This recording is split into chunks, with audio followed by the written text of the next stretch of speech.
Assalamualaikum warahmatullahi wabarakatuh. Perkenalkan, saya Chandra Firmansyah Putra, NIM 001 dari Prodi S1 Teknik Mesin. Baik, di sini saya akan menjelaskan peraturan dan tata kelola K3 yang akan membahas yang pertama Undang-Undang Nomor 1 Tahun 1970, yang kedua Undang-Undang RI Nomor 13 Tahun 2003 tentang ketenaga kerjaan, yang ketiga Peraturan Perundang-undangan Nomor 50 Tahun 2012, yang keempat ISO 45001 Tahun 2018. Yang pertama adalah Undang-Undang Nomor 1 Tahun 1970. Pengertian tempat kerja. Pasal 1 ayat 1 Nomor 1 Tahun 1970 menjelaskan tentang pengertian tempat kerja.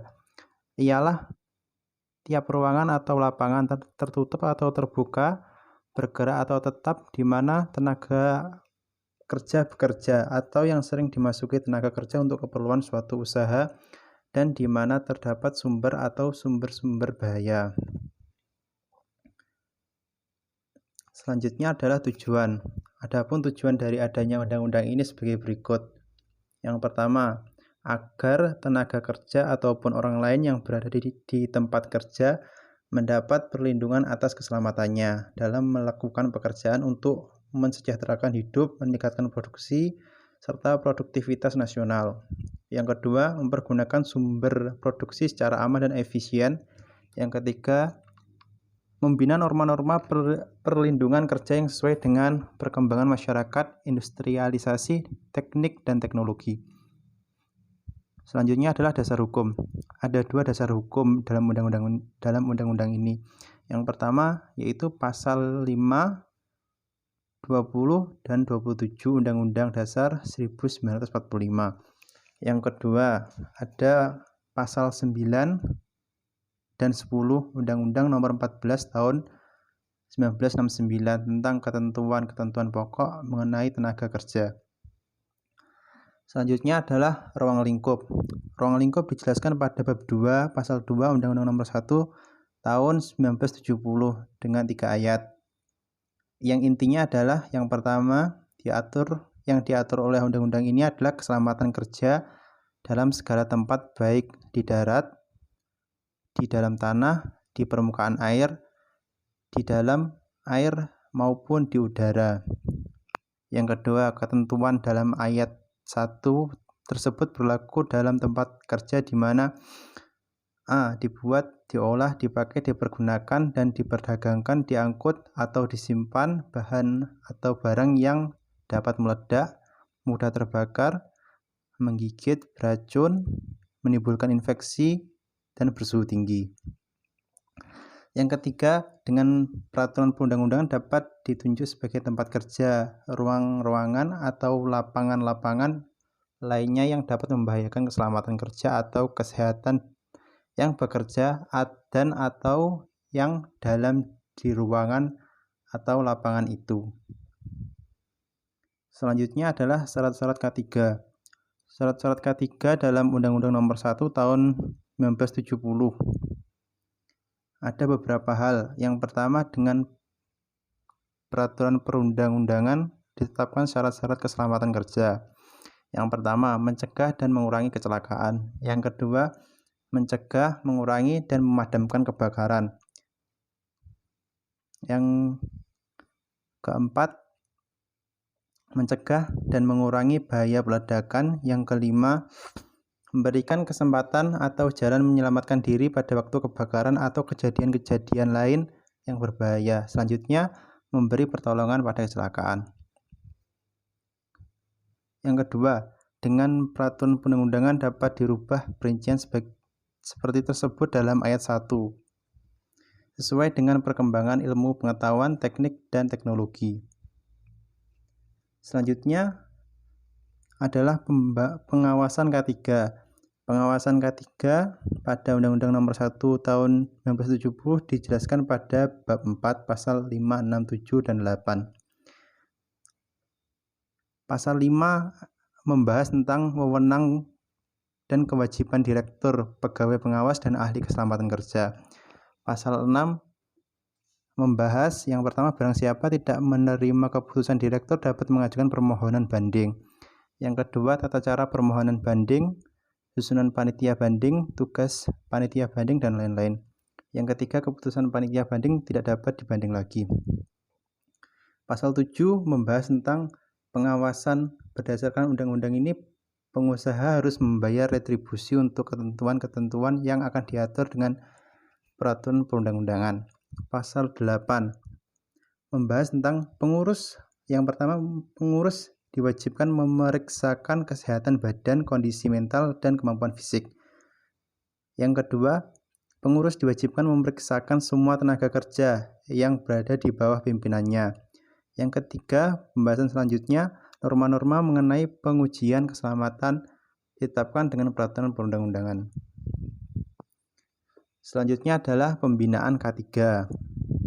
Dalam Undang-Undang Nomor 1 Tahun 1970, pembinaan K3 terdapat dalam bab 5 pasal 9 dengan 4 ayat yang akan membahas tentang pengurus diwajibkan menunjukkan dan menjelaskan pada tiap tenaga kerja baru tentang A. Kondisi dan bahaya-bahaya, B. Semua pengaman dan alat-alat perlindungan, C. Alat-alat perlindungan diri bagi tenaga kerja yang bersangkutan. Selanjutnya, pengurus hanya dapat mempekerjakan tenaga kerja yang bersangkutan setelah ia yakin bahwa tenaga kerja tersebut telah memahami syarat-syarat tersebut di atas. Selanjutnya, pengurus diwajibkan menyelenggarakan pembinaan bagi semua tenaga kerja yang berada di bawah pimpinannya. Selanjutnya adalah ketentuan pelanggaran. Dengan sesuai peraturan perundangan tersebut, maka pelanggar dapat diberikan ancaman pidana atas pelanggaran peraturannya dengan hukuman kurungan selama-lamanya 3 bulan atau denda setinggi-tingginya Rp100.000. Selanjutnya adalah peraturan pelaksanaan. Peraturan pelaksanaan dijelaskan pada dalam ayat 11 pasal 16, yaitu pengusaha yang mempergunakan tempat-tempat kerja yang sudah ada pada waktu undang-undang ini dimulai berlaku wajib mengusahakan dalam 1 tahun sesudah undang-undang ini mulai berlaku. Selanjutnya adalah dasar-dasar keselamatan kerja dan kesehatan kerja. Yang akan membahas yang pertama adalah tujuan K3. Tujuan K3 dibagi lagi atas fungsi-fungsinya. Yang pertama, meningkatkan efektivitas perlindungan terukur, terstruktur, dan terintegrasi dalam pasal 2. Selanjutnya, mencegah dan mengurangi kecelakaan kerja dan penyakit akibat kerja dengan melibatkan unsur manajemen, pekerja buruh, dan atau serikat pekerja. Secara pengertian, keselamatan dan kesehatan kerja yang selanjutnya disingkat K3 adalah segala kegiatan untuk menjamin melindungi keselamatan dan kesehatan tenaga kerja melalui upaya pencegahan kecelakaan. Prinsip dasar pencegahan. Prinsip-prinsip dasar pencegahan kecelakaan sebagai berikut. Yang pertama, peraturan perundang-undangan, yaitu ketentuan-ketentuan yang wajib mengenai kondisi kerja, pada umumnya perencanaan konstruksi, perawatan dan pengujian dan cara kerja peralatan industri. Yang kedua adalah standarisasi, yaitu penetapan standar-standar resmi, setengah resmi, atau tak resmi mengenai konstruksi yang memenuhi syarat-syarat keselamatan umum atau alat-alat pelindung diri. Prinsip dasar pencegahan gangguan kesehatan. Adapun prinsip dasar pencegahan gangguan meliputi yang pertama, penelitian psikologis. Yang kedua, penelitian secara statistik. Yang ketiga adalah pendidikan. Selanjutnya adalah pembahasan tentang metode pencegahan kecelakaan kerja dan gangguan kesehatan. Yang pertama adalah upaya pencegahan kecelakaan melalui pengendalian bahaya di tempat kerja, yang akan membahas tentang pemantauan dan pengendalian kondisi dan pemantauan dan pengendalian tindakan tidak aman. Yang kedua adalah upaya pencegahan kecelakaan kerja melalui pembinaan dan pengawasan, yang akan membahas tentang pelatihan dan pendidikan K3. Yang kedua, konseling dan konsultasi mengenai penerapan K3. Selanjutnya, prosedur dan aturan K3. Yang terakhir adalah penyediaan sarana dan prasarana K3. Selanjutnya adalah analisis kecelakaan kerja. Analisa kecelakaan kerja adalah serangkaian kegiatan untuk mengendalikan analisa dan penyelidikan untuk mengetahui atau membuktikan kebenaran atau juga kesalahan sebuah fakta yang kemudian menyajikan kesimpulan atas kejadian kecelakaan, kebakaran, peledakan, pencemaran, dan penyakit akibat kerja. Selanjutnya adalah sistem manajemen K3 atau SMK3.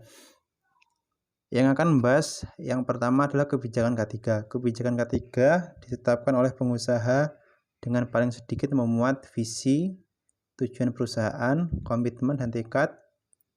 Yang terakhir adalah kerangka dan program kerja yang mencakup kegiatan perusahaan. Perencanaan K3 disusun dan ditetapkan oleh pengusaha dengan mengacu pada kebijakan K3 yang telah ditetapkan dan juga harus melibatkan ahli K3, panitia pembina K3, wakil pekerja buruh, dan pihak lain yang terkait perusahaan. Dalam menyusun rencana K3, pengusaha harus mempertimbangkan yang pertama adalah hasil penelaah awal, yang kedua adalah identifikasi potensi bahaya, yang ketiga adalah peraturan perundang-undangan, yang keempat adalah sumber daya yang dimiliki. Pelaksanaan K3. Pelaksanaan K3 dilakukan oleh pengusaha berdasarkan rencana K3 dengan didukung oleh sumber daya manusia di bidang K3, prasarana dan sarana. Persyaratan K3 berdasarkan identifikasi bahaya, penilaian, pengendalian risiko, potensi bahaya, investigasi, dan analisa kecelakaan yang meliputi A. Tindakan pengendalian, B. Perancangan desain atau rekayasa, C. Prosedur dan instruksi kerja. Evaluasi K3. Pengusaha wajib melakukan pemantauan dan evaluasi kinerja K3 melalui pemeriksaan, pengujian, pengukuran, dan audit internal K3. Dilakukan oleh sumber daya manusia yang komitmen. Apabila perusahaan tidak memiliki sumber daya untuk melakukan pemantauan dan evaluasi kinerja K3, maka dapat menggunakan jasa pihak lain. Perbaikan K3 yang akan membahas tentang untuk menjamin kesesuaian dan efektivitas penerapan K3. Pengusaha wajib melakukan peninjauan. Peninjauan dilakukan terhadap kebijakan, perencanaan, pelaksanaan, pemantauan, dan evaluasi. Perbaikan peningkatan kinerja dapat dilaksanakan dalam hal yang pertama, terjadi penambahan peraturan perundang-undangan. Yang kedua, adanya tuntutan dari pihak yang terkait dan pasar. Yang ketiga adalah adanya perubahan produk dan kegiatan perusahaan. Sekian presentasi dari saya mengenai peraturan dan tata kelola K3. Semoga dapat menambah wawasan. Mohon maaf jika ada kata-kata yang kurang tepat maupun kurang berkenan. Saya Chandra Firmansyah Putra mengucapkan terima kasih. Wassalamualaikum warahmatullahi wabarakatuh.